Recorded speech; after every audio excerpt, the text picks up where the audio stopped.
Halo semuanya, perkenalkan nama saya Vincentius Danudi Bangkara dengan NPM 6204046 dari kelas D4B D4 Logistik Bisnis.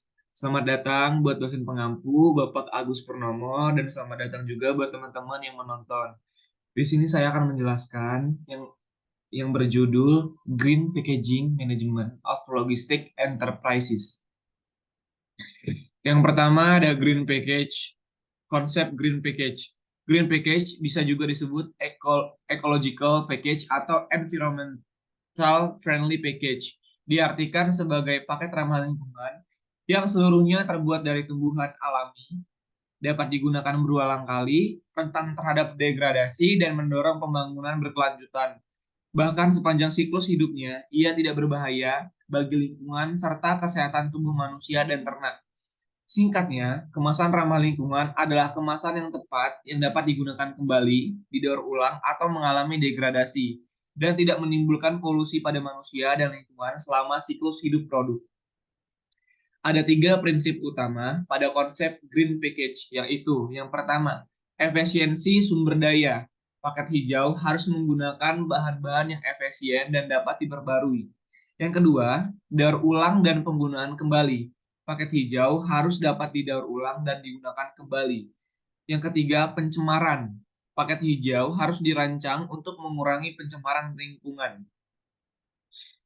Yang selanjutnya, prinsip 4R1D dalam kemasan ramah lingkungan. Kemasan ramah lingkungan tidak hanya merupakan paket kinerja umum, tetapi juga memiliki dua fungsi utama seperti melindungi lingkungan dan sumber daya terbarukan. Dua fungsi utama yang dicapai oleh prinsip 4R1D adalah mengurangi, menggunakan kembali, mengambil kembali, mendaur ulang, dan dapat terurai. Yang pertama ada reduce, yaitu pengurangan kemasan. Agar produk pengemasan, premis memenuhi perlindungan, memfasilitasi logistik, penjualan, dan fungsi lainnya, cobalah menggunakan bahan sesedikit mungkin. Untuk menerapkan ukuran jumlah kemasan yang tepat, perusahaan harus merancang untuk mencoba dan membuat kemasan yang tipis, ringan, dan tidak pernah menggunakan kemasan tanpa memerlukannya. Yang kedua dari use, yaitu penggunaan kemasan secara berulang-ulang. Setelah perawatan sederhana, wadah tersebut dapat digunakan kembali. Penggunaan kembali wadah dapat mengurangi volume sampah secara signifikan. Penggunaan wadah yang dapat digunakan kembali sebanyak mungkin akan meningkatkan tingkat daur ulang limbah kemasan. Yang ketiga dari klaim, disebut juga dapat didaur ulang. Mengacu pada pemanfaatan hasil pembakaran sampah kemasan untuk memperoleh sumber energi baru dan tidak menghasilkan pencemaran sekunder. Melalui daur ulang limbah kemasan, produksi produk terbarukan seperti penggunaan inserasi termal, pengomposan, dan tindakan lain untuk mencapai tujuan penggunaan kembali. Yang keempat ada recycle, dapat digunakan kembali. Sebisa mungkin menggunakan bahan baku berdaya rendah, berbiaya rendah, dan rendah polusi sebagai bahan pengemas. Khususnya pemilihan bahan daur ulang harus diperluas, yang tidak hanya dapat mengurangi pencemaran lingkungan, tetapi juga menghemat bahan mentah dan bermanfaat dalam mendaur ulang sumber daya, seperti produksi kertas, karton daur ulang, dan plastik.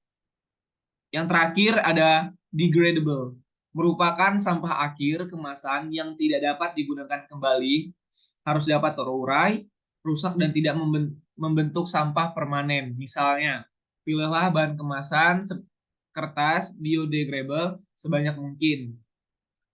Slogannya Take Paper on the Plastic Please. Selanjutnya ada dampak negatif packaging. Yang pertama, paket konsumsi sumber daya. Kemasan produk memiliki tingkatan yang berbeda-beda. Kemasan yang bersentuhan langsung dengan produk adalah kemasan dalam. Biasanya kemasan sekali pakai untuk memudahkan pengangkutan, penyimpanan, dan bongkar muat. Terkadang diperlukan pengemasan sekunder atau bahkan pengemasan beberapa kali. Terdapat berbagai jenis kontainer logistik dengan bahan dan struktur yang berbeda, seperti trays, containers bag, corrugated box, cans, bucket, dan peralatan lainnya. Baik kemasan produk maupun kemasan logistik memiliki dampak besar terhadap lingkungan karena mengonsumsi sumber daya dalam jumlah besar dan menghasilkan limbah padat yang signifikan. Yang kedua, polusi yang dihasilkan oleh kemasan. Yang pertama, pencemaran limbah. Pengapakan dan konsumsi sumber daya dalam jumlah besar akan menghasilkan banyak sampah. Dari sudut pandang global, limbah kemasan menghasilkan komponen limbah padat yang penting. Saat ini terdapat sekitar 10 juta ton sampah padat setiap tahunnya di dunia, dan sepertiganya adalah sampah kemasan. Bahkan bahan pengemas limbah antara lain kertas, plastik, logam, kaca, dan bahan lainnya. Untuk menangani limbah padat ini tidak hanya perlu menghabiskan sumber daya manusia, material, dan keuangan, namun juga menyebabkan pencemaran serius terhadap lingkungan alam dan mengancam kelangsungan hidup lingkungan manusia. Yang kedua ada polusi cair dan gas.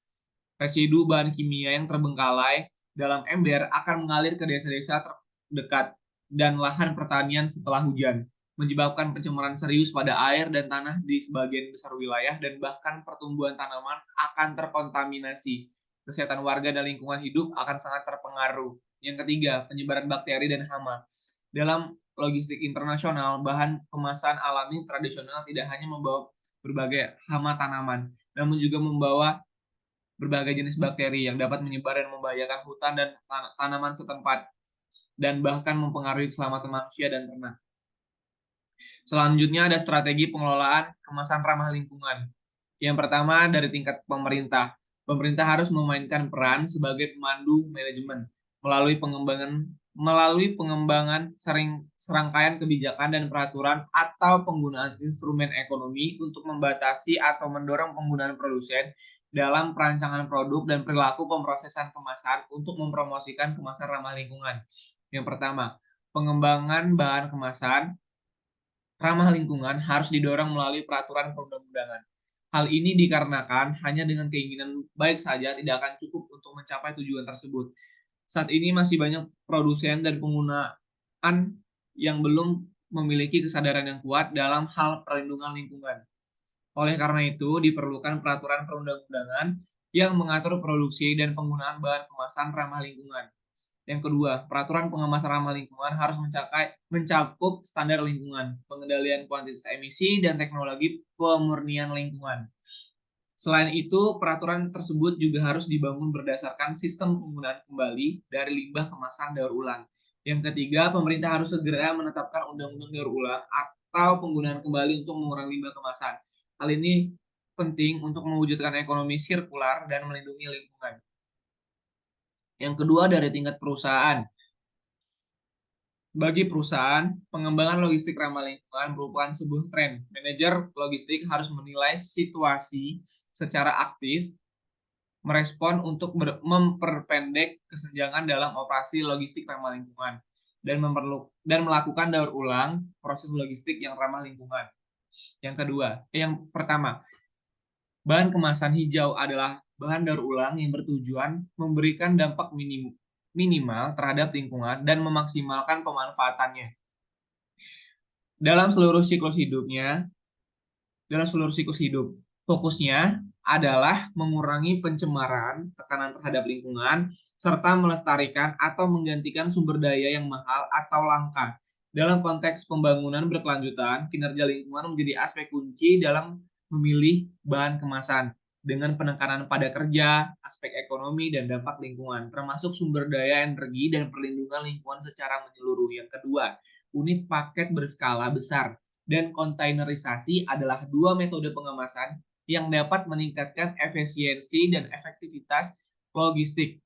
Untuk unit paket berskala besar seperti palet dan kontainer dapat diangkut dan ditangani secara mekanis yang dapat menghemat waktu dan tenaga. Kontainerisasi yaitu penggunaan kontainer standar untuk mengangkut barang dapat membantu mengurangi biaya logistik dan meningkatkan keamanan kargo. Mungkin sekian presentasi dari saya. Jika ada salah kata, mohon dimaafkan. Saya akhiri. Terima kasih.